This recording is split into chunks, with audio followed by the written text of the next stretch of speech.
নারী হয়ে জন্ম নিলাম, জন্মের পরে দুঃখ, ভেবেছিলাম স্বামীর ঘরে পাবো একটু সুখ।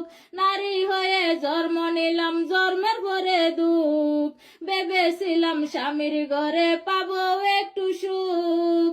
লাল শাড়িতে বধূ সেজে গেলাম স্বামীর ঘরে, একটা বছর ঘুরে আসে ছোট্ট সোনা কুলে। লাল শাড়িতে বধূ সেজে গেলাম স্বামীর ঘরে, একটা বছর ঘুরে আসে ছোট্ট সোনা কুলে। এখন কথায় কথায় ঝগড়া লাগে যৌতুকের টাকায়, মা বাবা কেহ নাই যৌতুক দিবে কে। দুঃখ কষ্ট বুকে নিয়ে দেশটা সালাম ভাই, এখন ছোট্ট সোনা কেঁদে বলে মাগো দেশে ফিরে আয়। ছোট্ট সোনা কেঁদে বলে মাগো। Likey